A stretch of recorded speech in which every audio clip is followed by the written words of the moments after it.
Study किया था कि प्लांट जो टिश्यू कल्चर है वो कैसे होता है, पादप उत्तक संवर्धन जो होता है वो किस प्रकार से होता है।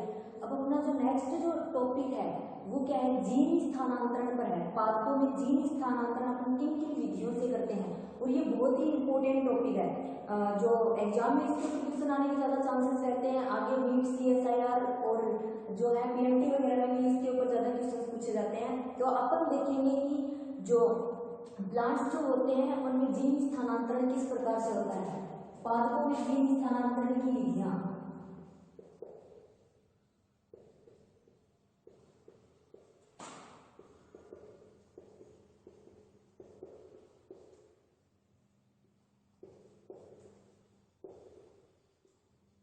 ओके, अपन इस टॉपिक को अंडरस्टैंड करेंगे कि इसमें क्या होता है, किस प्रकार प्लांट्स में जीन स्थानांतरण होता है, जीन ट्रांसफर अपन कैसे करते हैं। तो प्लांट्स में जो ये जीन अपन स्थानांतरित करते हैं, जो ट्रांसफर करते हैं, इसके 2 मेथड होते हैं, एक तो डायरेक्ट, एक इनडायरेक्ट, प्रत्यक्ष और अप्रत्यक्ष। ठीक है, अपन इन्हीं के बारे में स्टडी करेंगे, प्रत्यक्ष रूप से जीन स्थानांतरण कैसे होता है और अप्रत्यक्ष रूप से जीन स्थानांतरण कैसे होता है। अब अपन फर्स्ट देखें अप्रत्यक्ष रूप से जीन स्थानांतरण।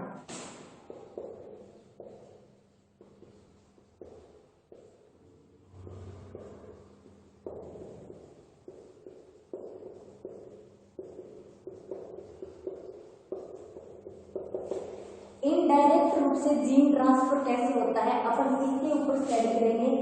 ये बहुत ही इंपॉर्टेंट टॉपिक है। इसमें अपन पढ़ेंगे टीआई प्लाज्मिड के बारे में अपन डिस्कस करेंगे। आखिर टीआई प्लाज्मिड क्या होता है। अगर बात करें 2019 में इसके ऊपर क्वेश्चन भी आया हुआ है टीआई प्लाज्मिड के ऊपर 12th क्लास में, कि टीआई प्लाज्मिड क्या होता है, उसके ऊपर टिप्पणी लिखनी थी। अब अप्रत्यक्ष रूप से प्लांट में जीन स्थानांतरण कैसे होता है, तो मैं आपको बताऊं, एक एग्रोबैक्टीरियम ट्यूबिफेसियंस एक जीवाणु होता है। एग्रोबैक्टीरियम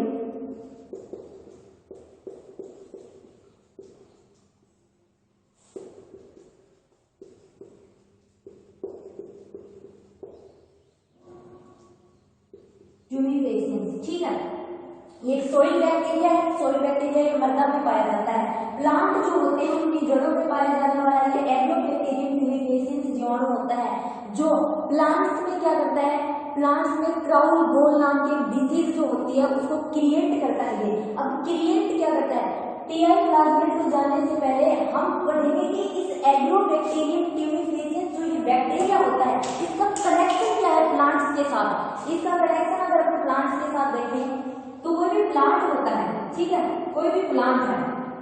अब उस प्लांट की क्या है, जो जड़ें होंगी, जड़ों में मृदा में क्या पाया जाएगा, एग्रोबैक्टीरियम ट्यूबिफेसियंस पाया जाएगा। ठीक है, अब प्लांट की किसी भी शाखा, मान लीजिए कहीं से भी प्लांट का कोई भी पार्ट जो होता है वहां पर वुंड क्रिएट हो जाता है। वुंड मतलब कुछ रगड़े वगैरह लग जाती है, प्लांट में जो होता है वो घाव बन जाता है, जिसको अपन वुंड बोलते हैं, वो वुंड क्रिएट होता है। ठीक है, उस वुंड के क्रिएट होने से क्या होता है, वहां से कुछ केमिकल जो होते हैं प्लांट के द्वारा केमिकल बाहर जो होते हैं ट्रांसफर किए जाते हैं एनवायरनमेंट में, और उन्हीं केमिकल्स को मिट्टी के अंदर ये एग्रोबैक्टीरियम, नीचे जो ये एग्रोबैक्टीरियम ट्यूबिफेसियंस बैक्टीरिया होता है ना, उन्हीं जो केमिकल जो प्लांट के द्वारा जहाँ पे क्रिएट हुआ था, जहाँ से ये जो केमिकल्स बाहर एक्सट्रैक्ट हो रहा है, इसको क्या करेगा, ये एग्रोबैक्टीरियम ट्यूबिफेसियंस इसको रिकॉग्नाइज करेगा, इसको पहचानेगा, और ये बैक्टीरिया क्या करेगा, यहाँ पे आ जाएगा।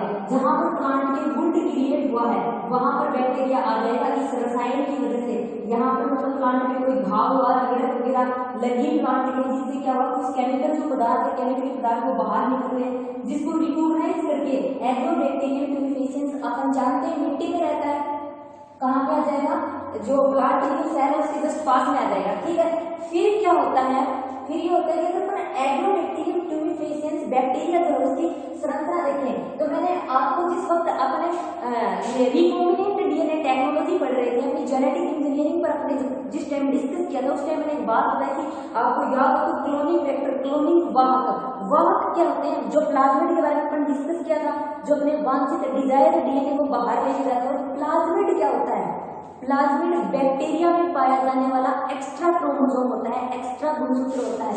ये मतलब मान लीजिए कि एग्रोबैक्टीरियम ट्यूबिफेसियंस क्या है, बैक्टीरिया है। ओके, ये इसका क्या हो गया, खुद का क्रोमोसोम हो गया। ठीक है, ये खुद का जेनेटिक मटेरियल है इसका। इसके अलावा इसमें एक और जेनेटिक पदार्थ पाया जाता है, ठीक है, ये क्रोमोसोम जो एक्स्ट्रा पाया जाता है इसको हम प्लाज्मिड बोलते हैं। ओके, अब होता क्या है कि ये एग्रोबैक्टीरियम प्यूरिफिकेशन जब यहाँ पे आ जाता है कोशिका सेल के पास में, तब क्या होता है कि ये जो बैक्टीरिया है, बैक्टीरिया के जो डीएनए है, ये डीएनए प्लाज्मिड वाला, ठीक है, इसको क्या बोलते हैं, ये टीआई प्लाज्मिड है।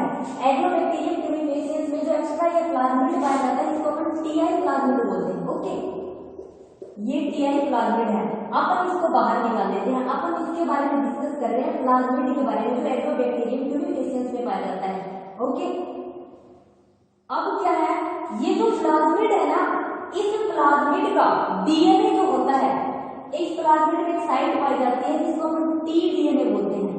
ये खंड जो है, ये खंड क्या करेगा, इतने से खंडों को बोलते हैं टी डीएनए खंड। ओके, टीआई प्लाज्मिड में पाया जाता है टी डीएनए खंड, और ये टी डीएनए खंड जो प्लांट की जो सेल होती है, उस प्लांट सेल, मान लीजिए ये प्लांट की सेल है, ओके, और प्लांट, ये पूरी प्लांट की सेल है,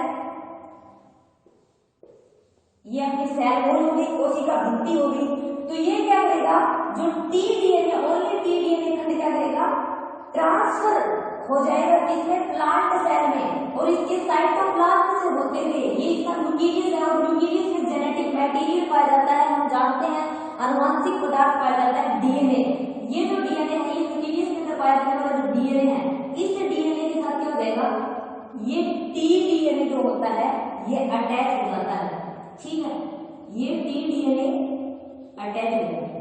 ओके, अब क्या होता है कि ये जो टी डीएनए है, अब ये जो प्लांट है इसका ये इतने पार्ट का हम डिस्कस कर रहे हैं, प्लाज्मिड का इतना पार्ट है टी डीएनए, इतना सा पार्ट है, और इसका भी ओनली वन स्ट्रैंड जाएगा, ओनली एक स्ट्रैंड जाएगा, एक स्ट्रैंड यहाँ पर मौजूद रहेगा, ठीक है, ये क्योंकि द्विबीजपत्री होता है तो ओनली टीआई प्लाज्मिड का एक स्ट्रैंड क्या करेगा, आगे इस तरह गमन करता हुआ प्लांट जो सेल होती है उसमें क्या होता है, ट्रांसफर हो जाता है, और न्यूक्लियस के अंदर जो प्लांट का जो जेनेटिक मटेरियल पाया जाता है उसके साथ इन्वॉल्व हो जाता है। अब डिजीज कैसे क्रिएट करेगा, अगर हम डिजीज की बात करें, जो क्राउन वॉल होता है, क्राउन वॉल डिजीज अगर हम बात करें, होता क्या है, जो प्लांट की जो सेल्स होती है वो अनियंत्रित रूप से डिवाइड होना स्टार्ट कर देती हैं, अनियंत्रित रूप से विभाजित होना स्टार्ट कर देती हैं, जहां जिस स्थान पर इसका संक्रमण हो रहा है एग्रोबैक्टीरियम का, तो ये सेल्स जो है प्लांट का जो भाग है यहाँ पर बढ़ती ज्यादा हो जाएगी, क्योंकि यहाँ पे क्या हुआ, डिवीजन जो हो गया वो ज्यादा हो गया। अब हम बात करें डिवीजन ज्यादा कैसे हो गया, प्लांट की सेल्स में बढ़ती कैसे होगी, तो देखिए जो अपना जो डीएनए है, ओनली अपन अगर पादप के डीएनए की बात करें, ओनली प्लांट के डीएनए का डिस्कस कर रहे हैं अपन, ओके, प्लांट का जो डीएनए है उसमें क्या पाया जाता है, जो ग्रोथ हार्मोन्स होते हैं ऑक्सीन और साइटोकाइनिन, ठीक है, ये प्लांट्स के ग्रोथ हार्मोन होते हैं, हम जानते हैं, इसके ऊपर अपन डिटेल से भी स्टडी करेंगे, अपने चैप्टर में आएंगे ऑक्सीन, साइटोकाइनिन, जिबरेलिन, इनके बारे में। तो प्लांट के ग्रोथ हार्मोन, वृद्धि हार्मोन, जो वृद्धि के लिए उत्तरदायी होते हैं प्लांट में, वो कौन से होते हैं, ऑक्सीन और साइटोकाइनिन, ठीक है, उनके सिंथेसिस के लिए जो प्लांट का डीएनए होता है उसमें क्या पाया जाता है, उसके सिंथेसिस के लिए जीन पाए जाते हैं, ठीक है। अब ये जो है, ये जो डीएनए है प्लांट का, ये क्या करेगा, इसके जो जीन पाए जाते हैं वो ऑक्सीन और साइटोकाइनिन का सिंथेसिस करेंगे, ऑक्सीन और साइटोकाइनिन का सिंथेसिस करेंगे, जो प्लांट की वृद्धि के लिए क्या है, रिस्पॉन्सिबल है, आवश्यक है, तो प्लांट की उससे ग्रोथ हो रही है। अब जैसे ही टीआई प्लाज्मिड का टीडीएनए का एक स्ट्रैंड जैसे ही इसके साथ इन्वॉल्व हो जाता है, जुड़ जाता है, तब क्या होता है, अब इस टीडीएनए में भी क्या है, इस टीडीएनए में भी ऑक्सीन और साइटोकाइनिन, ये सॉरी ऑक्सीन और साइटोकाइनिन के सिंथेसिस के लिए ग्रोथ हार्मोन्स के लिए जो जीन पाए जाते हैं वो इस टीडीएनए में भी प्रेजेंट है, ठीक है। अब जैसा कि प्लांट तो अपना ऑक्सीन और साइटोकाइनिन सिंथेसिस कर ही रहा था, क्योंकि उसमें पहले से डीएनए था वो उसके अंदर उसका सिंथेसिस कर रहे थे। अब इसके साथ टीडीएनए भी जुड़ गया, अब टीडीएनए भी क्या कर रहा है, वो भी ऑक्सीन और साइटोकाइनिन का सिंथेसिस कर रहा है, तो मतलब क्या हुआ कि उस जगह पे, जिस जगह पे एग्रोबैक्टीरियम प्यूरिफिकेशन का संक्रमण हुआ है, वहां पर सेल्स का डिवीजन ज्यादा होगा, ज्यादा तो स्वाभाविक रूप से होगा, बाकी जो पार्ट है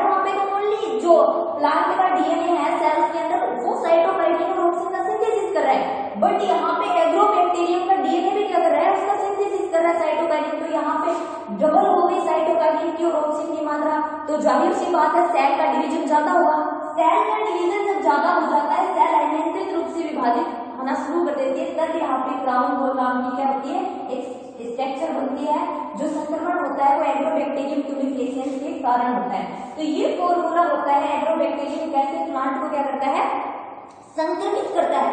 अब इस टेक्निक का यूज अपन जेनेटिक इंजीनियरिंग में कैसे करते हैं, साइंटिस्ट जो है वो इस एग्रोबैक्टीरियम ट्यूनिफिकेशन का जो ये प्लाज्मिड है, इस प्लाज्मिड का यूज कैसे करते हैं। अपन तो जीन स्थानांतरण पढ़ रहे हैं, यहाँ पे जो जीन स्थानांतरण हुआ उसकी वजह से तो प्लांट में क्या हुआ है, डिजीज जो रोग है वो क्रिएट हुआ है। क्राउन वॉल एक रोग है, वो इसे टीडीएनए ने क्रिएट किया है, ठीक है। अब यहाँ पे जो टीडीएनए होता है ना, जिस डीएनए की मैं बात कर रहे हैं, मान लीजिए ये जो प्लाज्मिड का डीएनए है वो इतना पार्ट है, इसका इतना पार्ट, ये जो पार्ट है ये टीडीएनए है। सिर्फ इसी के एक स्ट्रैंड का क्या होता है, ट्रांसफर होता है। अब इस टीडीएनए का क्या हुआ, इसके दाईं और बाईं साइड दोनों साइड पाई जाती है, दाईं साइड और बाईं साइड दोनों साइड्स पाई जाती हैं।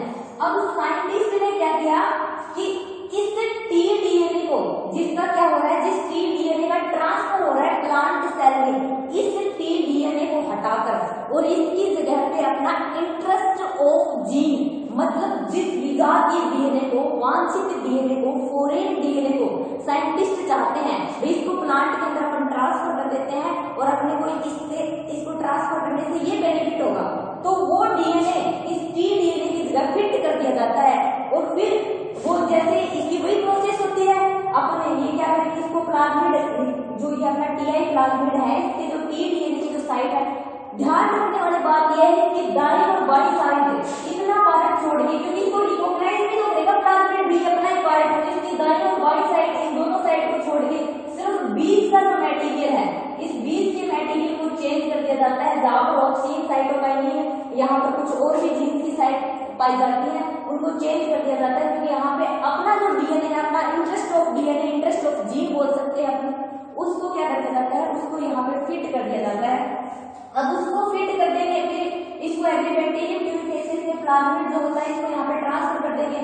अब फिर से यहाँ पे कुछ वुंड क्रिएट होगा, वुंड जब क्रिएट होगा तो कुछ केमिकल पदार्थ जो है बाहर निकलेंगे, उस केमिकल पदार्थ को क्या करेगा, एग्रोबैक्टीरियम ट्यूनिफिकेशन से रिकॉग्नाइज करेगा, पहचानेगा उसको, और फिर यहाँ पे एग्रोबैक्टीरियम ट्यूनिफिकेशन जो है, ये बैक्टीरिया यहाँ पे इकट्ठा होने लगेंगे, सेल जो है उसके पास में, सेल के पास में ये इकट्ठा होंगे, तो फिर क्या होगा, जो टीआई प्लाज्मिड का जो टीडीएनए पार्ट है वो फिर से कोशिका के अंदर जाएगा। अब कोशिका के अंदर जाएगा, जो साइटोप्लाज्म से होता है न्यूक्लियस में जाएगा, और अपने जो टीडीएनए है, सॉरी अपना प्लांट का जो डीएनए है, प्लांट की खुद की सेल का जो डीएनए है न्यूक्लियस में, उसके साथ अटैच हो जाएगा। अब कोई प्रॉब्लम नहीं है, प्रॉब्लम कहाँ से क्रिएट होगी, क्योंकि उस जगह पे अपन ने क्या कर दिया, अपना इंटरेस्ट ऑफ जीन जो था वो ऐड कर दिया। अब क्या होगा, अब ये अपने लिए बेनिफिट का काम कर रहा है, कोई डिसीज नहीं है, क्योंकि डिसीज तो वो तब कर रहा था जब उसका खुद का जो टीडीएनए था, उसकी खुद की साइट इसमें प्रेजेंट थी, वो साइट हटा के अपन ने अपने इंटरेस्ट की साइट वहां पे ऐड की है। तो अब जो प्रोडक्ट होगा वो भी अपना इंटरेस्ट का प्रोडक्ट होगा, जो साइंटिस्ट चाहते हैं भी इस प्लांट के अंदर ये चीज विकसित हो, तो अब उसका फॉर्मेशन होगा यहाँ पे। और यही एग्रोबैक्टीरियम ट्यूनिफिकेशन का बेनिफिट होता है।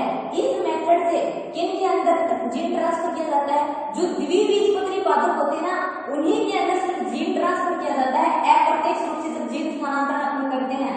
अब देखिए, अब ये जो टीडीएनए है ये ट्रांसफर हुआ, मतलब आ रहा है ये इधर, और फिर साइटोप्लाज्म से होता हुआ न्यूक्लियस के अंदर गया, और न्यूक्लियस में यहाँ पे ऐड हो गया जो डीएनए था उसके साथ। तो अब ये डीएनए क्या होगा, क्या बोलेंगे अपन इसको, मैंने पहले भी बताया है, जो अपना मूल डीएनए होता है, उस मूल डीएनए में बाहर से कोई डीएनए ऐड हो जाता है तो अपन उसको क्या बोलते हैं, रिकॉम्बिनेंट डीएनए बोलते हैं, पुनर्योजित डीएनए। तो अब अपना ये जो डीएनए है ये रिकॉम्बिनेंट डीएनए, पुनर्योजित डीएनए हो गया, ठीक है। अपन मैं एक बार फिर से अगर आपको ये कॉन्सेप्ट क्लियर करूं, एग्रोबैक्टीरियम ट्यूनिफिकेशन बैक्टीरिया जो होता है वो क्या करता है, वो जो प्लांट्स पादप जो होते हैं उनके अंदर क्राउन वॉल नाम की एक डिजीज क्रिएट करता है। डिजीज कैसे क्रिएट करता है, प्लांट्स जो होते हैं जहां पे एग्रोबैक्टीरियम ट्यूनिफिकेशन का संक्रमण हुआ है वहां पे सेल्स का डिवीजन ज्यादा होगा। सेल्स का डिवीजन जब ज्यादा होगा तो क्या होगा, वहां पे स्ट्रक्चर का फॉर्मेशन हो जाएगा, ठीक है। अब उस स्ट्रक्चर का फॉर्मेशन कैसे होगा, एग्रोबैक्टीरियम ट्यूनिफिकेशन ट्यूबिफेसियंस बैक्टीरिया जो होता है वो सोइल यानी मृदा में प्रेजेंट होता है और जो अपना प्लांट है, प्लांट पर वुंड क्रिएट हुआ है। जैसे प्लांट में वुंड क्रिएट हुआ, केमिकल सब्सटेंस बाहर आए, उस केमिकल सब्सटेंस, केमिकल जो पदार्थ था, उस केमिकल पदार्थ को क्या किया, जो एग्रोबैक्टीरियम ट्यूबिफेसियंस जीवाणु ने उसे रिकॉग्नाइज किया, उसको पहचान लिया और फिर प्लांट की जिस साइड पर, जहां पर मतलब कोई भी कोशिका है जहां पर वुंड क्रिएट हुआ था, जहां से केमिकल पदार्थ बाहर निकल रहा है, बैक्टीरिया वहां पे आ जाएगा। अब बैक्टीरिया वहां पे आ गया, बैक्टीरिया के अंदर क्या है, बैक्टीरिया के अंदर खुद का क्रोमोसोम है और उसके अतिरिक्त एक प्लाज्मिड है जिसको हम टीआई प्लाज्मिड बोलते हैं। उस टीआई प्लाज्मिड के अंदर एक खंड पाया जाता है जिसको टीडीएनए बोला जाता है। वो टीडीएनए क्या करेगा, वो टीडीएनए प्लांट की जो कोशिका है उसके जो प्लांट का जो अपना जेनेटिक मटेरियल है, जो डीएनए है, उसके साथ क्या हो जाएगा, इन्वॉल्व हो जाएगा, उसके साथ जुड़ जाएगा। ठीक है, जिसकी वजह से क्या होगा, प्लांट में खुद के डीएनए जो थे उसमें साइटोकाइनिन और ऑक्सिन के लिए क्या हो रहा था, सिंथेसिस हो रहा था साइटोकाइनिन और ऑक्सिन का।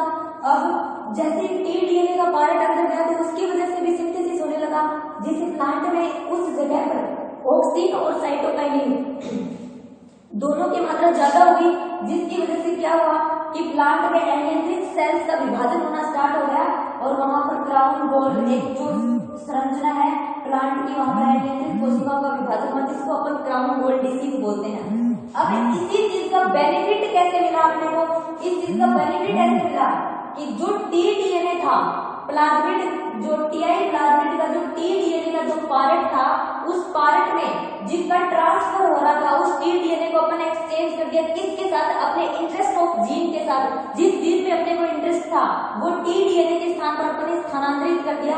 अब वो टीडीएनए क्या करेगा, प्लांट के अंदर इंटर करेगा और फिर क्या होगा, जो अपने को चाहिए था वो चीज वहां पे सिंथेसिस होना स्टार्ट हो जाएगी।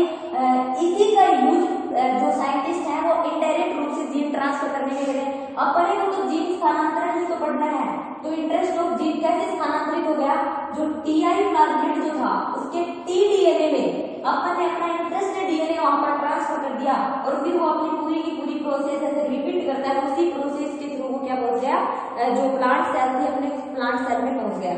तो ये था जीन स्थानांतरण का अप्रत्यक्ष रूप से, इनडायरेक्ट रूप से जो मेथड था वो अगर मैं आपको बताऊं तो ये ज्यादातर सक्सेसफुल द्विबीजपत्री पादपों में इसका यूज किया जाता है, जो बहुत इंपॉर्टेंट है। अगर अप्रत्यक्ष रूप से जीन स्थानांतरण पूछा जाता है तो एग्रोबैक्टीरियम ट्यूबिफेसियंस या टीआई प्लाज्मिड के ऊपर ही पूछा जाएगा। अब अगर हम बात देखें तो सेकंड दे रखा है वायरस के द्वारा जीन स्थानांतरण। वायरस के द्वारा भी जीन स्थानांतरण होता है, जिसके ऊपर डिटेल से तो कुछ नहीं दे रखा, बस बता रखा है कि वायरस के द्वारा भी अपन जीन स्थानांतरण कर सकते हैं। जो दो वायरस है उनके बारे में ज्यादा बताया गया है, पोलिमो वायरस और जेमिनी वायरस। पोलिमो वायरस, एक तो पोलिमो वायरस है और एक जेमिनी वायरस, जिसका नाम दे रखा है आपकी बुक में। सिर्फ वो दो वायरस है जिनके द्वारा अपन क्या करते हैं, जीन का ट्रांसफर करते हैं। उसी प्रकार इम्प्लांटा टेक्निक दे रखी है, इम्प्लांटा जीन ट्रांसफर। अगर अपन देखें इम्प्लांटा जीन ट्रांसफर क्या होता है,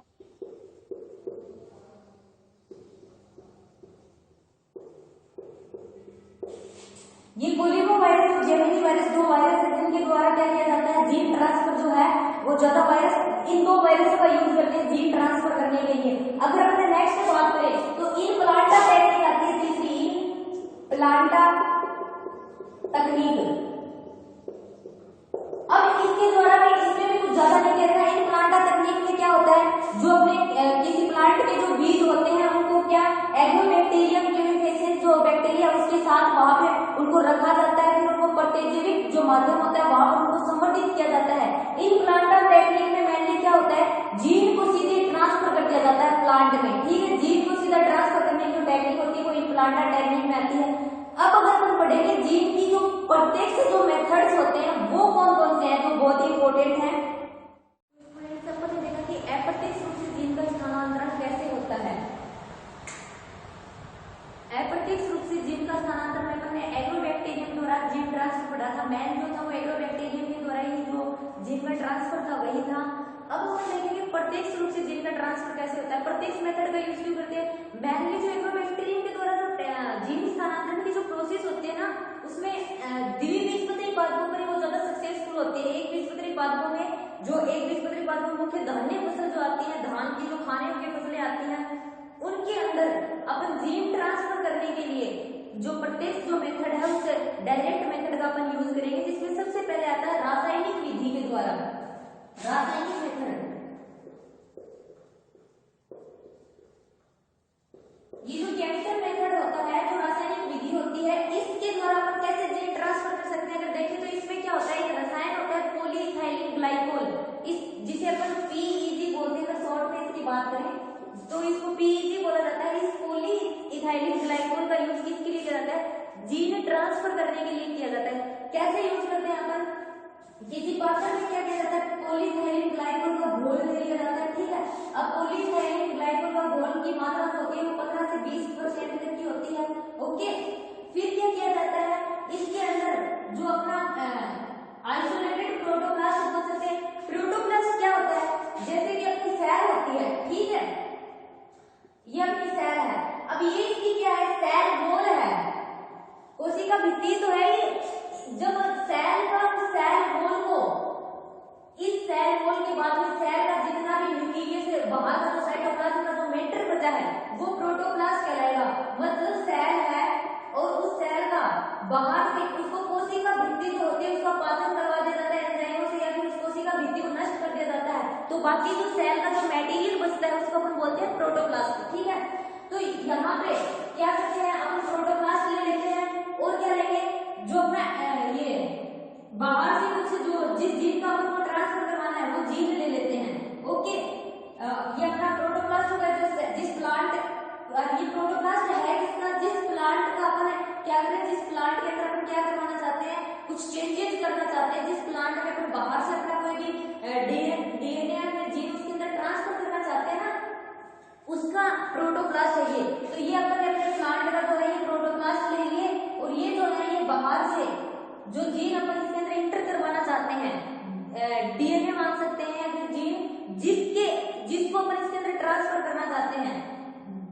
तो ये जो जीन है इनको, और जो ये अपना प्रोटोप्लास्ट है, इनको क्या किसके साथ रखा जाता है, पॉलीइथाइलिन ग्लाइकोल का जो घोल होता है, पॉलीइथाइलिन के घोल में रखा जाता है, जिससे क्या होता है, अंतर्ग्रहण की जो प्रोसेस होती है, एंडोसाइटोसिस, अंतर्ग्रहण के द्वारा क्या होता है, प्रोटोप्लास्ट के अंदर क्या चला जाएगा, प्रोटोप्लास्ट के अंदर अपना इंटरेस्ट ऑफ जीन चला जाएगा।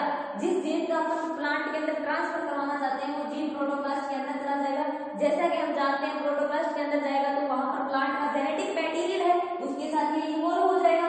तो अब क्या हो गया, उस प्लांट, अब ये रिकॉम्बिनेंट डीएनए बन गया, क्योंकि इसमें दो डीएनए है, एक तो अपना इंटरेस्ट ऑफ जीन, एक प्रोटोप्लास्ट में प्लांट का खुद का डीएनए है। तो इस पॉलीइथाइलिन ग्लाइकोल के द्वारा क्या किया जाता है, जीन ट्रांसफर किया जाता है, जिसमें अपन क्या करते हैं, पॉलीइथाइलिन ग्लाइकोल की 15 से 20% की जो मात्रा होती है वो अपन यूज में लेते हैं। और भी काफी केमिकल्स जो होते हैं वो यूज में लिए जाते हैं, लेकिन पीईजी पॉलीइथाइलिन ग्लाइकोल जो है वो मोस्ट ज्यादा यूज में लिया जाता है, ठीक है। ये तो हो गई रासायनिक विधि के द्वारा। अब फिजिकल मेथड देखेंगे, भौतिक विधि से अपन कैसे जीन ट्रांसफर कर सकते हैं, जिसके अंदर 3-4 टेक्निक्स दी गई, अपन उन टेक्निक्स की स्टडी करेंगे।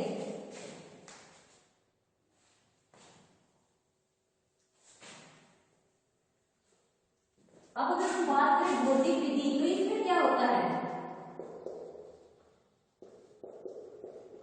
अगर इसमें सबसे पहले अपन देखें तो जीन गन मेथड आता है, जीन गन, जिसको शॉर्ट गन भी बोल सकते हैं, बायोलिस्टिक मेथड भी बोल सकते हैं। जीन गन में क्या होता है, एक उपकरण होता है, एक इंस्ट्रूमेंट होता है। कैसा इंस्ट्रूमेंट होता है, ये गन के समान ही होता है, जैसे बंदूक होती है ना वैसे ही होती है ये जीन गन भी। मान लीजिए अगर अपन डिस्कस करें, ये जीन गन है, ओके। अगर डायग्रामेटिक तरीके से अपन इसको समझे तो इसमें क्या होता है,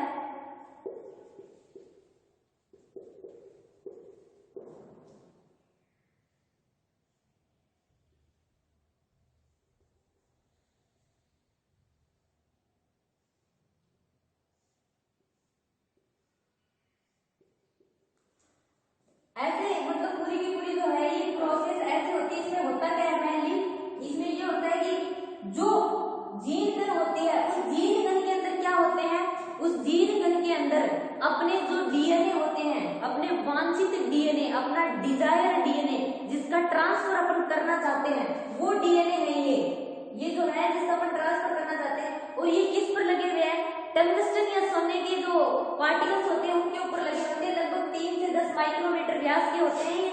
ये जो डीएनए के कण होते हैं ये 3 से लेकर 10 माइक्रोमीटर व्यास के होते हैं, 3 से 10 माइक्रोमीटर व्यास होता है इनका।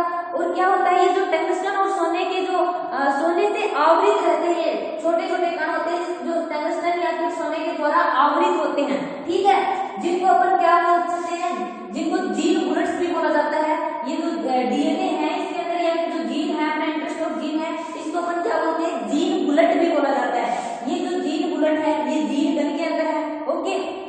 यहाँ पर एक फायर पिन लगी होती है, ठीक है, और ये क्या है, ये लक्षित ऊतक या फिर अपन बोल सकते हैं प्लांट का आइसोलेटेड प्रोटोप्लास्ट। प्लांट से अपन ने जो प्रोटोप्लास्ट लिया है वो प्रोटोप्लास्ट है ये, या फिर जिस टिश्यू में, प्लांट के जिस टिश्यू में, जिस सेल में, जिस भी मतलब प्रोटोप्लास्ट में अपन बाहर से जो जीन ट्रांसफर करते हैं वो ले रखा है जस्ट इसके सामने, ठीक है। तो क्या होता है कि यहाँ से इसकी जो फायर पिन, जैसे बंदूक के अंदर अपन शटर जैसे दबाते हैं वहां से, वैसे इसकी फायर पिन को जब दबाया जाता है तो ये टंगस्टन और सोने के कण से आवृत जो जीन होते हैं, जो जेनेटिक मटेरियल होता है, ये क्या करता है, जो प्लांट जो होती है, प्लांट के प्रोटोप्लास्ट सेल या फिर टिश्यू के अंदर चला जाता है। और फिर जैसे सेल या फिर टिश्यू की बात करें तो यहाँ पे प्लांट का डीएनए है, उस डीएनए के साथ ये जीन भी जुड़ जाते हैं, तो रिकॉम्बिनेंट डीएनए बन गया।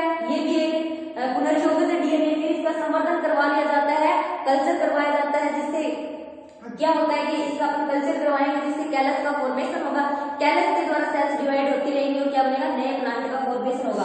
तो शॉर्ट गन, ये जो जीन गन या फिर शॉर्ट गन मेथड होता है, इसमें क्या होता है कि गन होती है, वो उस गन में अपन क्या लोड करते हैं, जीनों को लोड किया जाता है, ठीक है, और इनको क्या बोलते हैं अपन, जीन बुलेट्स भी बोल सकते हैं। अब होता क्या है कि ये सोने और टंगस्टन से आवृत रहती है, जिनका माइक्रोमीटर व्यास 3 से 10 माइक्रोमीटर व्यास की होती है। फायर पिन को जैसे ही अपन दबाते हैं तो ये जीन जो होते हैं ये सीधा जो लक्षित ऊतक होता है, जो अपना टारगेट जो टिश्यू है उस टारगेट टिश्यू के अंदर ट्रांसफर हो जाते हैं, जिसके अंदर आप जानते हैं जो टिश्यू होता है वो सेल से मिलकर बना होता है। सेल के अंदर क्या पाया जाता है, सेल के अंदर न्यूक्लियस पाया जाता है, न्यूक्लियस के अंदर क्या पाया जाता है, न्यूक्लियस के अंदर जेनेटिक मटेरियल पाया जाता है, अनुवांशिक पदार्थ पाया जाता है, जिसको अपन डीएनए बोलते हैं। तो वहां पे उस डीएनए के साथ, जेनेटिक मटेरियल के साथ ये बाहर से जो अपने डीएनए, बाहर से अपना जो जीन था, इंटरेस्ट ऑफ जीन, वो भी मिल जाता है, ठीक है। फिर अपन इसका कल्चर करवा लेते हैं। ये तो हो गया जीन गन मेथड। अब अगर अपन बात करें सेकंड, इलेक्ट्रोपोरेशन, विद्युत छिद्रण। विद्युत छिद्रण, अब इस इलेक्ट्रोपोरेशन मेथड में क्या होता है कि अपन पहले कोई पात्र लेते हैं,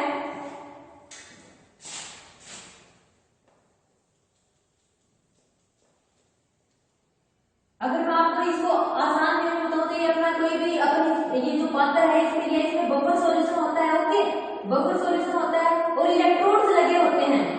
इलेक्ट्रोड्स जानते हैं कि इलेक्ट्रोड्स लगे होते हैं जिसमें पॉजिटिव चार्ज होता है तो वो क्या होता है एनोड, अगर नेगेटिव चार्ज होता है तो कैथोड।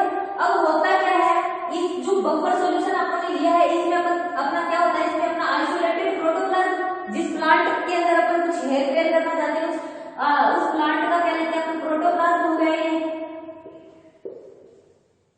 और इसी के साथ क्या होते हैं, जीन ऑफ इंटरेस्ट होते हैं अपने, जिस जीन का अपन क्या करवाना चाहते हैं इस प्रोटोप्लाज्म में अपन उसको ट्रांसफर करेंगे।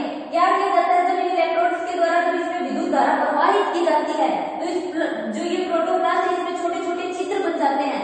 जब इन इलेक्ट्रोड्स के द्वारा अपन इस मीडियम में विद्युत धारा प्रवाहित करते हैं तो अपना जो आइसोलेटेड प्रोटोप्लास्ट होता है उस प्रोटोप्लास्ट के चारों जो ये मेम्ब्रेन है इसमें छिद्र बन जाते हैं और इन छिद्रों के द्वारा क्या करते हैं, अपना इंटरेस्ट ऑफ जीन जो होता है वो अंदर चला जाता है, ठीक है। ये जो छिद्र बने हैं इन छिद्रों के द्वारा क्या करेगा, जो अपने जीन जो इस सॉल्यूशन में मौजूद है वो इसके अंदर चले जाएंगे। जब अपन इसमें इलेक्ट्रिक जो होती है वो सप्लाई करते हैं तब ये होता है विद्युत छिद्रण मेथड। इसमें क्या होता है, एक पात्र लेते हैं जिसमें बफर सॉल्यूशन होता है और उसमें अपना आइसोलेटेड प्रोटोप्लास्ट होता है और क्या होता है, अपने जीन ऑफ इंटरेस्ट होते हैं, अपना जीन ऑफ इंटरेस्ट के साथ में क्या करते हैं, यहाँ पे विद्युत धारा प्रवाहित करते हैं। जब विद्युत धारा यहाँ से प्रवाहित की जाते हैं, यहाँ से जब अपन पावर सप्लाई करते हैं तो क्या होता है, जो प्रोटोप्लास्ट होता है उस पर सूक्ष्म छिद्र बन जाते हैं उसकी मेम्ब्रेन पर, उन सूक्ष्म छिद्रों के द्वारा जीन क्या करता है, प्रोटोप्लास्ट के अंदर ट्रांसफर हो जाता है। और प्रोटोप्लास्ट में हम डिस्कस कर चुके हैं क्या होता है, जो प्लांट का DNA, genetic material, hereditary material जो होता है वो मौजूद होता है। फिर क्या होता प्लाज्मिड बनेगा, फिर इसका संवर्धन करवा लेंगे, कल्चर करवाएंगे, जो प्लांट होगा फिर प्लांट का अपन संवर्धन करेंगे। ओके, ये आता है विद्युत छिद्रण मेथड में। एक थर्ड मेथड की अगर बात करें, लिपोसोम, लिपोसोम द्वारा जीन ट्रांसफर। अगर लिपोसोम द्वारा जीन ट्रांसफर देखें तो अपन क्या होता है, इसमें क्या होता है कि इसमें जो अपना जीन होता है, जीन के चारों ओर क्या किया जाता है, जीन के चारों ओर लिपिड का आवरण बनाया जाता है। जीन के चारों ओर क्या करेंगे, लिपिड का आवरण बनाएंगे। ठीक है, ये जीन है, अपना इंटरेस्ट ऑफ जीन है ये, जिसका ट्रांसफर करना चाहते हैं, और ये लिपिड है। तो एक संरचना जो होगी उसका फॉर्मेशन होगा जिसको अपन लिपोसोम बोलते हैं। ठीक है, उसको अपन बोलेंगे लिपोसोम। ठीक है, लिपिड और जीन को एक साथ रखा जाता है जिसे लिपोसोम बोला जाता है। अब ये लिपोसोम जो है, ये लिपोसोम किसके संपर्क में आएगा, ये लिपोसोम प्रोटोप्लास्ट के संपर्क में आएगा। ठीक है, ये प्रोटोप्लास्ट है, ये प्रोटोप्लास्ट है। कौन सा प्रोटोप्लास्ट है, ये जिस प्लांट के अंदर कुछ अपन हेरफेर कुछ चेंजेस करना चाहते हैं उसकी सेल का जो है ये प्रोटोप्लास्ट है। ओके, और ये अपना इंटरेस्ट ऑफ जीन है, और अपने को क्या करना है, इन दोनों को मिलाना है, क्योंकि इन दोनों को मिलाएंगे तभी तो जीन ट्रांसफर होगा। और अपन पढ़ रहे हैं जीन ट्रांसफर ही, तो जीन जो होता है अपना इंटरेस्ट ऑफ जीन, उसके चारों ओर लिपिड का आवरण बनाया जाता है, उसके चारों ओर जो लिपिड का आवरण बनता है, जो प्रोसेस होती है उसको अपन लिपोसोम बोलते हैं। लिपोसोम जब प्रोटोप्लास्ट के संपर्क में आता है तब क्या होता है, एंडोसाइटोसिस की प्रोसेस होती है, जिसको अंतःग्रहण बोला जाता है। अंतःग्रहण या एंडोसाइटोसिस की जो प्रोसेस होती है उसके द्वारा, एंडोसाइटोसिस की प्रोसेस के द्वारा क्या करेगा, जो ये लिपोसोम है ये प्रोटोप्लास्ट के अंदर चला जाएगा। ठीक है, अब ये जो लिपोसोम प्रोटोप्लास्ट के अंदर जाएगा,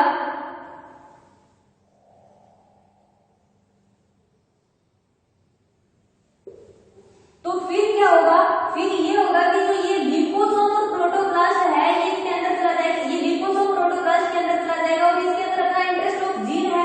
ठीक है, ये जो जीन है ये तो जो जेनेटिक मटेरियल है प्रोटोप्लास्ट का, उसके साथ क्या हो जाएगा, इन्वॉल्व हो जाएगा, उसके साथ ऐड हो जाएगा, जिससे अपना रिकॉम्बिनेंट डीएनए बन जाएगा। और बच्चा जो लिपिड जो अगर हम बात करें लिपोसोम में अपना जीन जो है वो तो प्रोटोप्लास्ट के डीएनए के साथ ऐड हो गया, बचा क्या, लिपिड।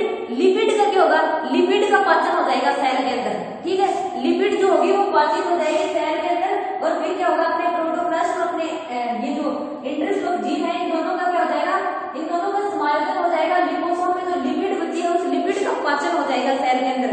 तो इस प्रकार से हम लिपोसोम द्वारा क्या करते हैं, जीन ट्रांसफर करते हैं। नेक्स्ट अपना मेथड आता है कि सूक्ष्म इंजेक्शन, माइक्रो इंजेक्शन के द्वारा अपन जीन ट्रांसफर कैसे करते हैं।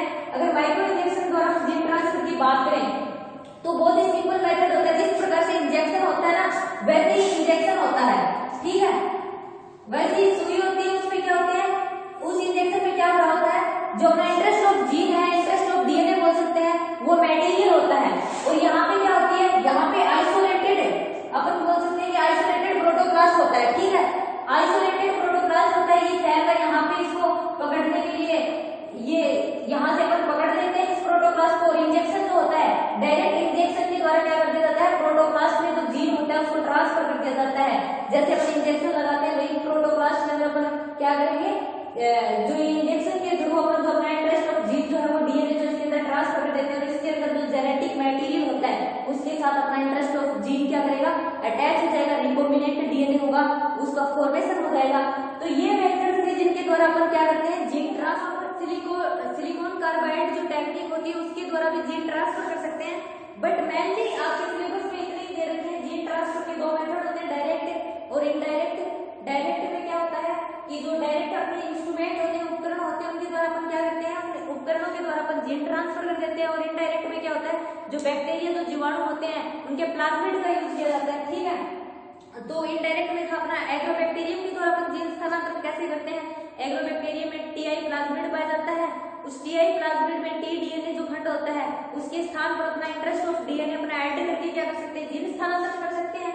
और यहाँ पे जो प्रत्यक्ष में है तो यहाँ पे फर्स्ट आता है केमिकल मेथड के द्वारा। केमिकल मेथड में क्या होता है कि रसायन होता है पॉलीइथाइलिन ग्लाइकोल, जिसको अपन पीईजी बोलते हैं, उसके जो 15 से 20% उसका विलियन होता है, उसका सॉल्यूशन होता है। उसके अंदर अपन क्या करते हैं, अपना प्रोटोप्लास्ट और अपना इंटरेस्ट ऑफ जीन जो होता है उन दोनों को साथ में रखते हैं।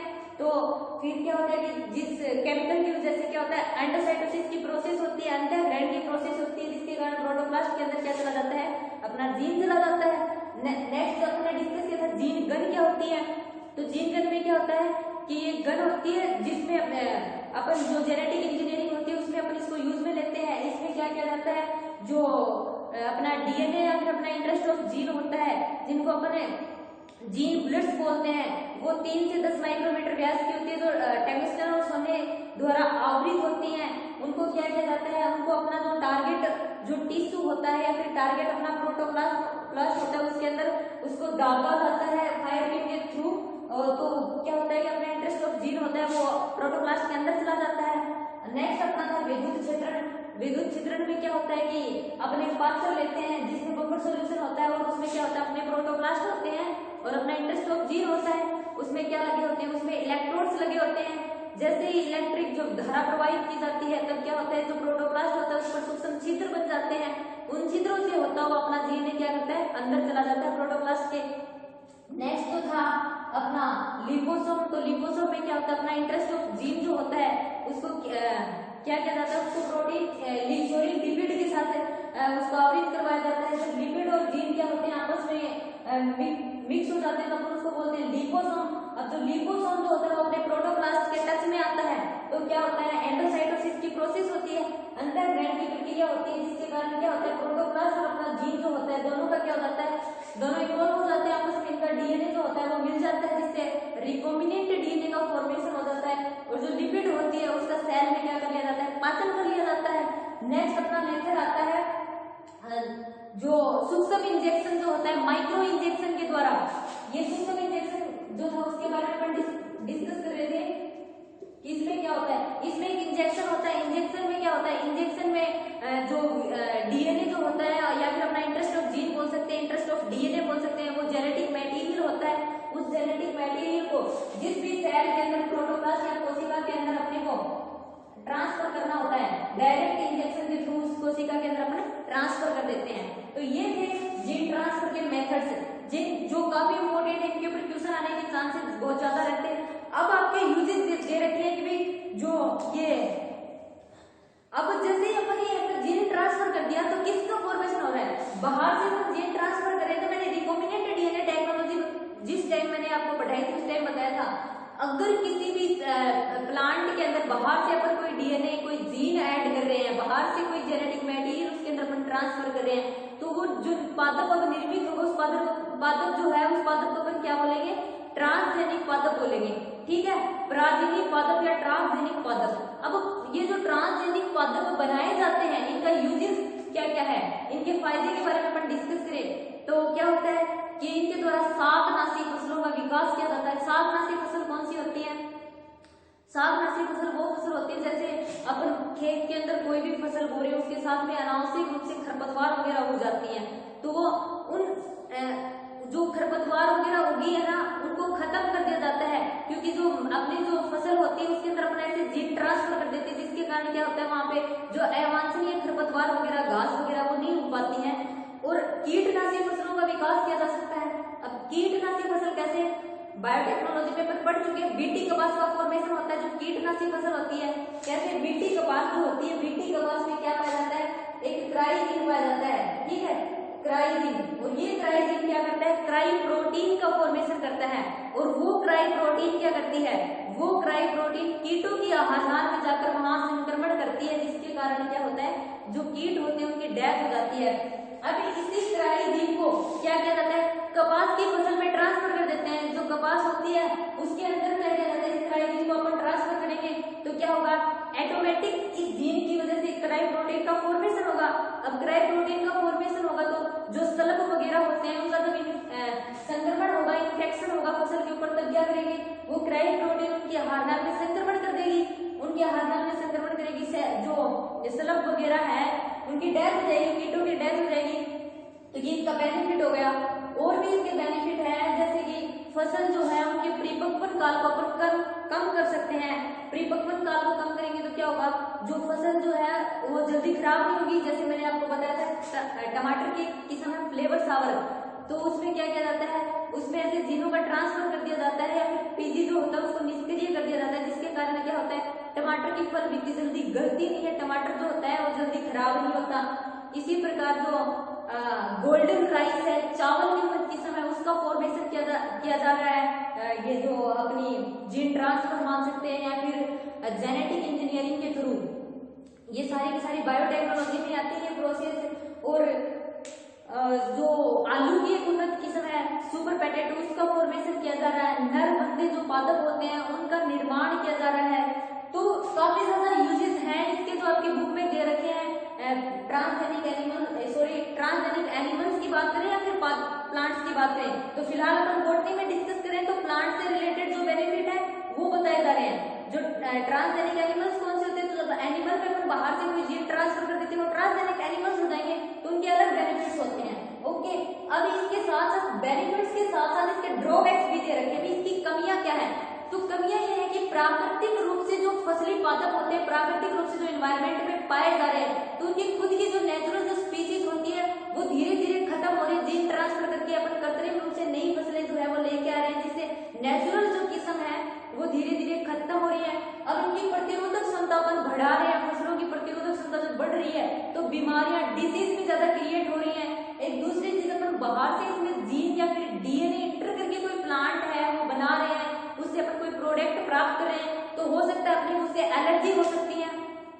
तो ये सब चीजें क्या है, और जो अपना पारिस्थितिक तंत्र जो है उस पारिस्थितिक तंत्र को, इन्वायरमेंट का इकोसिस्टम जो है उसमें असंतुलन स्थापित हो सकता है। इस प्रकार इन टेक्निक्स का अपन अगर यूज करते हैं तो ये इसके ड्रॉबैक्स हो गई, इसकी कमियां हो गई।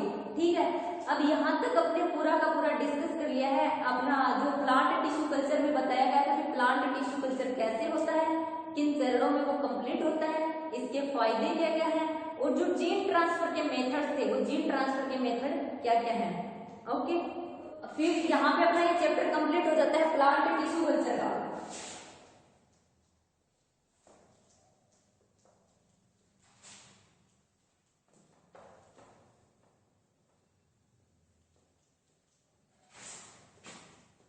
तो स्टूडेंट्स यहाँ पर अपनी बायोटेक्नोलॉजी के जितने भी सारे कॉन्सेप्ट थे वो अपन क्लियर कर चुके हैं। अपनी पूरी की पूरी बायोटेक्नोलॉजी यहाँ पे कंप्लीट हो जाती है। उसके जितने भी टॉपिक थे एग्जाम में 5 नंबर की आती है पूरी की पूरी यूनिट। आई होप कि ये सारे कॉन्सेप्ट आपको भी क्लियर हो गए होंगे।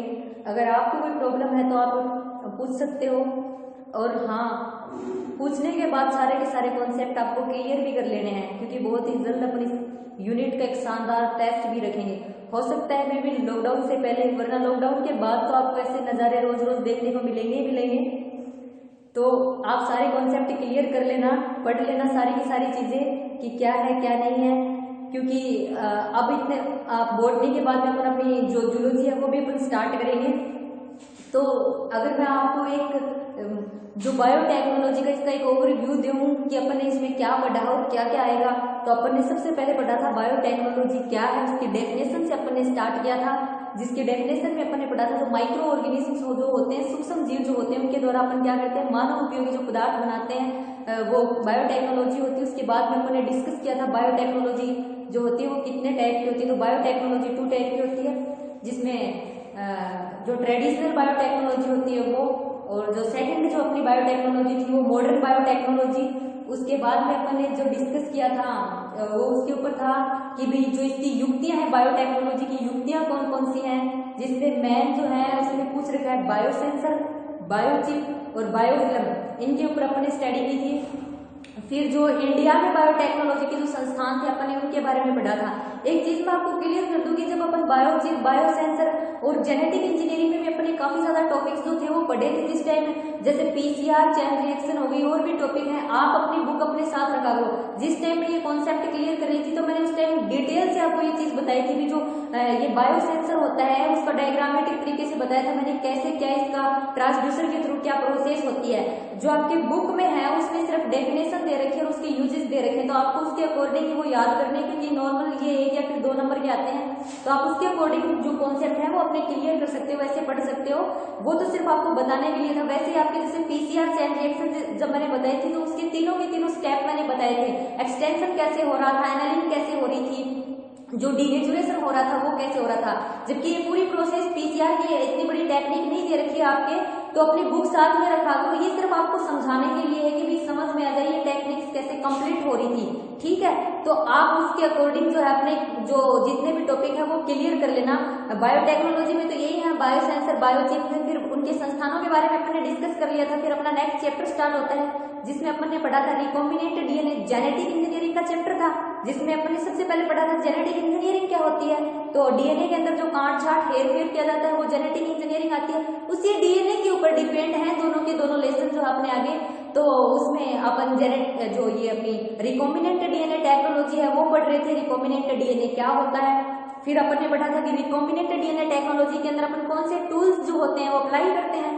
फिर अपने स्टडी की थी कि उन टूल्स के द्वारा पूरी की पूरी तकनीक जो होती है रिकॉम्बिनेंट डीएनए की वो प्रोसेस कैसे कंप्लीट होती है। उस प्रोसेस की स्टडी करने के बाद में अपन ने क्या किया था, जो अपने वेक्टर्स जो होते हैं, वाहक जो होते हैं, उनके ऊपर अपने जो पूरा का पूरा जो था वो क्लियर कर लिया था।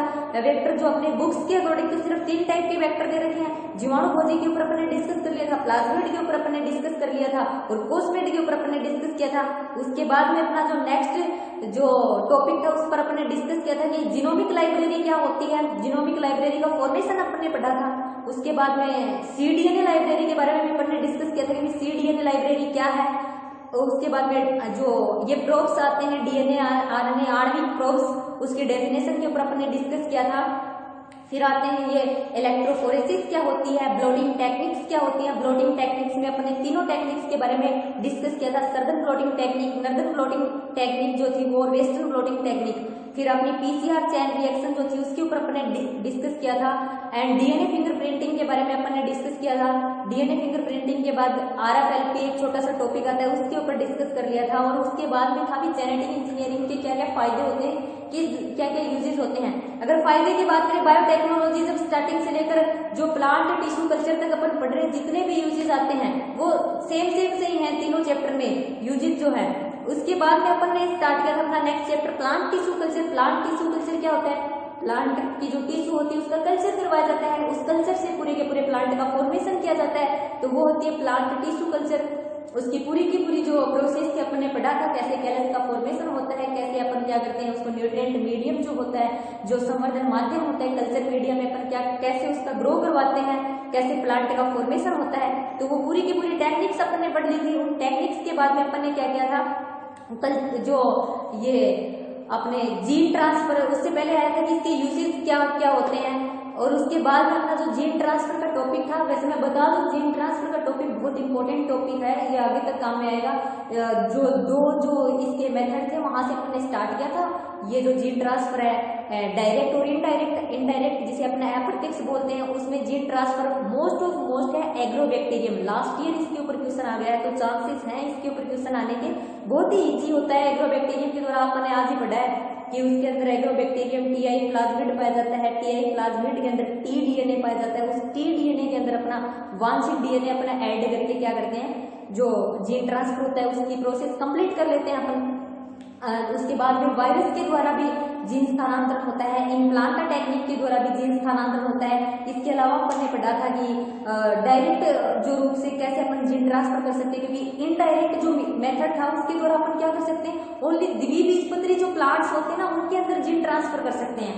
तो एक बीजपत्री जिसमें सारी की सारी धान्य फसलें आ जाती है, खाने योग्य फसलें आती हैं, तो वहां पे अपन जीन ट्रांसफर अगर अप्लाई करते हैं तो अपने को डायरेक्ट मेथड्स की जरूरत पड़ती है। तो स्टार्टिंग में आते हैं केमिकल मेथड में अपने पीजी के बारे में पढ़ा था। पॉलीथाइलिन ग्लाइकोल जो है, पॉलीथाइलिन ग्लाइकोल के द्वारा अपन कैसे जीन ट्रांसफर करते हैं। फिर अपन ने पढ़े थे इसके फिजिकल मेथड, जिसमें अपन इंस्ट्रूमेंट यूज में लेते हैं। तो सबसे पहले पढ़ा था अपन जीन गन, जो एक गन होती है बिल्कुल वैसी होती है, बस फॉर्मूला ये होता है कि उस गन में क्या होते हैं, अपने इंटरेस्ट ऑफ जीन होते हैं, बाकी वही ट्रिगर होता है, उसको दबाते हैं और वो क्या करते हैं, जो दूसरा अपना प्रोटोप्लास्ट होता है उसके अंदर ट्रांसफर हो जाता है। ओके, उसमें बुलेट्स की जगह जीन बुलेट्स होती हैं, बस यही मेन फर्क होता है उसका। अब जो दूसरी जो अपने पढ़ा था इलेक्ट्रोपोरेशन जिसको हिंदी में बोलते हैं अपन विद्युत छिद्रण, तो उसके बारे में पढ़ लिया था। बफर सॉल्यूशन लेते हैं, बफर सॉल्यूशन के अंदर इलेक्ट्रोड्स लगे होते हैं, इलेक्ट्रोड्स में अपन जो बफर सॉल्यूशन होता है उसमें अपना प्रोटोप्लास्ट होता है एंड अपना इंटरेस्ट ऑफ जीन होता है। जब जो बफर सॉल्यूशन होता है उसके अंदर इलेक्ट्रोड्स लगे होते हैं, इलेक्ट्रोड्स के अंदर अपन क्या करते हैं, जब पावर सप्लाई, जब इलेक्ट्रिक सप्लाई अपन करते हैं तब क्या होता है, जो प्रोटोप्लास्ट होता है उस पर सूक्ष्म सूक्ष्म छिद्र बन जाते हैं। उस सूक्ष्म छिद्रों के द्वारा क्या होता है, जो अपने इंटरेस्ट ऑफ जीन होते हैं वो अंदर चले जाते हैं, तो क्या हो गया, जीन ट्रांसफर हो गया। लास्ट अपनी जो टेक्निक थी वो थी माइक्रो इंजेक्शन, सूक्ष्म इंजेक्शन। तो वो बिल्कुल वैसे ही होता है जैसे इंजेक्शन होता है, बस फर्क ये होता है कि उसमें डीएनए या फिर जीन भरा होता है। उस इंजेक्शन को जिस प्रोटोप्लास्ट के अंदर, जिस प्लांट का टिश्यू या फिर सेल होता है वहां पे अपन ट्रांसफर कर देते हैं। तो ये जो है ये पूरा का पूरा मामला 5 नंबर का है, कहीं से कुछ भी पूछ सकते हैं। सारे के सारे कॉन्सेप्ट आपको करवाए गए हैं, तो आप सारे के सारे कॉन्सेप्ट अच्छे से स्टडी कर लेना, पढ़ लेना इनको, ठीक है।